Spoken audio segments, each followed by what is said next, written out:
सद्गुरू श्री ब्रह्मचैतन्य महाराज गोंदवलेकर यांचं प्रवचन 16 मे. देह हा परमार्थाचे साधन समजावा.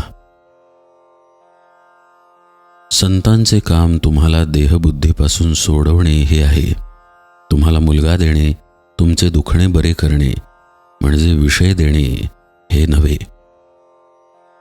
जो जो परमार्थाला लागावे तो देहबुद्धी तिथून ओढण्याचा जास्त प्रयत्न करते. विद्येची बुद्धी ही देहबुद्धीला धरून आहे. ती मारून आपण शुद्ध केली पाहिजे. याकरिता भगवंताच्या स्मरणासारखा दुसरा उपाय नाही. कुत्रा हा आपल्याला रात्रीच्या पहाऱ्यासाठी उपयोगी पडतो, पण तो कितीही चांगला आणि उपयोगी असला तरी आपण त्याला पानात जेवायला घेऊन बसत नाही. त्याप्रमाणे देहाचेही आहे. आतल्या खोबऱ्याच्या रक्षणाकरता ज्याप्रमाणे करवंटी, त्याप्रमाणे देहाला परमार्थाकरिता साधन मानावे. पण मनुष्य हा देहच मी आहे असे मानून व्यवहार करतो. वास्तविक आपण देहापासून निराळे आहोत असे पदोपदी दाखवित असतो. माझा हात, माझा पाय, माझा डोळा, माझे मन, फार काय माझा जीव असेही म्हणतो. पण वागतो मात्र मी तोच आहे असे समजून. देहाशी संबंध जास्त येईल असेच आपण भगवंताजवळ मागतो, असे न करावे.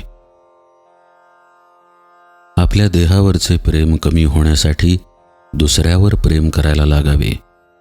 प्रेम बसायला आपल्याला आपल्यासारखाच देहधारी लागतो. कुत्रे रडत असेल तर आपल्याला नाही वाईट वाटत, पण एखादे लहान मूल रडत असेल तर वाईट वाटते. देवावर प्रेम करायला देवाला आपल्यासारखाच देहधारी कल्पावा लागतो. म्हणून आपले देहावरचे प्रेम कमी व्हायला, देहबुद्धी कमी व्हायला सगुण मूर्तीचे, सद्गुरूचे ध्यान करावे लागते. ते जसजसे दृढ होत जाईल तसतसे आपण स्वतःला विसरून जातो आणि आपण देहाच्या पलीकडे गेलो म्हणजे सद्गुरूचे खरे स्वरूप हे देहातीत आहे असे प्रत्ययाला येते. देहबुद्धी नष्ट होईल तसतशी सद्गुरूची खरी ओळख होईल. ज्याने देहाभिमान नष्ट केला त्याचा मोठा ज्ञानीसुद्धा हेवा करतो. मी देह म्हणावे या पलीकडे दुसरे अज्ञान कोणतेही नाही.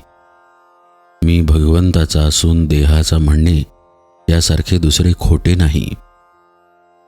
प्रपंचात संकटे येतात तरी पण तो सोडावासा वाटत नाही. याहून भगवंताची माया ती कोणती. अतिसहवासामुळे देहाचे ममत्व सुटत नाही. परमात्म्याचा सहवास, उदाहरणार्थ देवाला जाण्याचा वा जप करण्याचा नेम केला म्हणजे देहाचे ममत्व थोडे थोडे कमी होते. देहाच्या सहवासाने आपण देहाचे होतो, नामाच्या सहवासाने आपण परमात्म्याचे होऊ.